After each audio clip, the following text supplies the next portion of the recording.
and some transfer talk to tell you about as well. According to The Athletic, Chelsea have reached a verbal agreement for Morgan Rogers, a bid of £117 million accepted, and a deal now being finalised. You were surprised when you initially heard this, Nedum? Yeah, I was very, very surprised because I thought that the rumour was he was going to Arsenal. I think just goes to show again, as Stevie always says, those rumours tend to be nonsense, so don't read too much into them.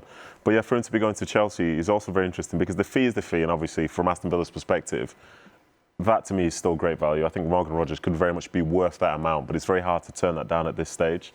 But he's leaving Villa, who are in the Champions League, I believe, to go to Chelsea, who are in nothing, with a new manager. And I think in recent times, their managers haven't necessarily stood the test of time very well as such. So it's a bit uncertain, but it seems like Xabi Alonso is in a position to try and build something.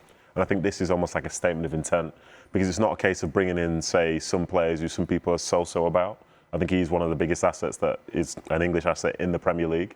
So for them to bring him in, fair play to Chelsea, and it feels like a big statement of intent, as I say. I think there's a lot of money spent by a club, as Nedum mentioned, not in the Champions League, a club who spent an awful lot of money for quite a few years building up to this, and haven't been able to deliver on the promise of that spending.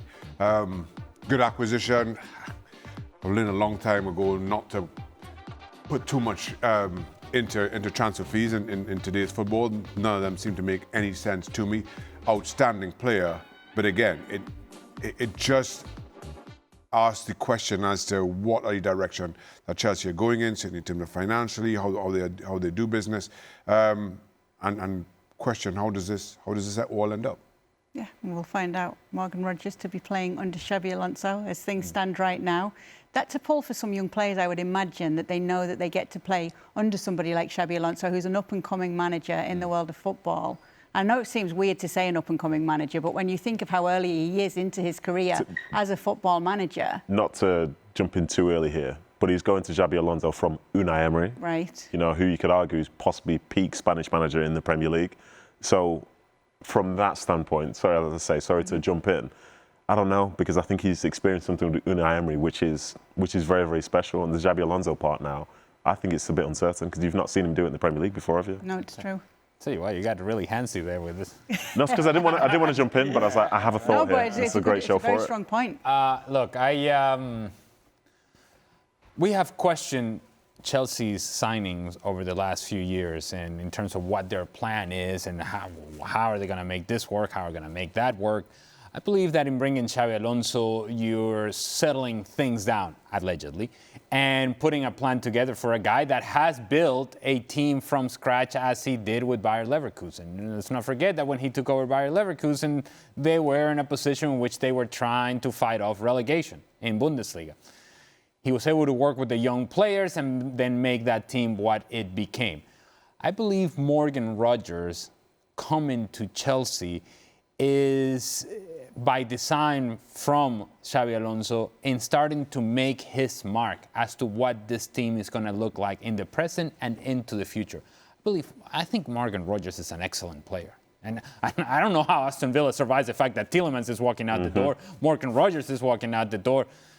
I don't know how that all adds up for Aston Villa, but as it pertains to Chelsea, I really think this is a good signing. I don't know about the money anymore. It seems to be peanuts now. It seems to be monopoly money now, and it doesn't feel like it's real transactions. And so I cannot get too hung up on the amount of the transaction as much as the value of Morgan Rogers as a player and where he fits in at Chelsea. Also, what does that mean for the Chelsea players that are currently there that play in similar positions? What is their future within this club? Again, Xabi Alonso is now making his mark on this club. He's bringing his players and he's beginning to say, this is how we're going to work and we're going to build around guys like Morgan Rogers. Yeah, I agree. And I think it's interesting from a Chelsea perspective because a lot of the fans were losing sort of their positivity towards the football club based on how the owners were basically operating. So you've gone from a Liam Rossini to someone like a Xabi Alonso, who is unproven at Premier League level, but has done something significant in and around Europe. And now you've seen somebody like a Morgan Rogers come in instead of some of the players that they've seen come in for big money, long years. Sorry, I don't mean to interrupt you, but I'm going to do it anyway. No, you've done it, so it's fine, yeah, we're here now. Can you explain to me how Xabi Alonso is not proven as a manager? I said in England. I know you said in England, but why does that matter? Because, of course, it matters. No, but if you're a good manager, are you not a good manager anywhere? I'm just asking the question. No, the context there, because I never said he was a bad manager. I was just talking about the fact that it's another manager that hasn't worked in England before, and that for some managers might work, for some it might not, because it almost sounds like you're guaranteeing he'll be successful because he was successful elsewhere. I'm saying that if I'm Chelsea, I make the decision to bring in Xabi Alonso because I know he has a successful track record, although his last club at Real Madrid wasn't all that great. I'm merely suggesting that this is a man that I don't think he needs to prove to you or to anybody in the Premier League whether he can coach a team or not. Well, we'll see. We'll see. We will see. We will.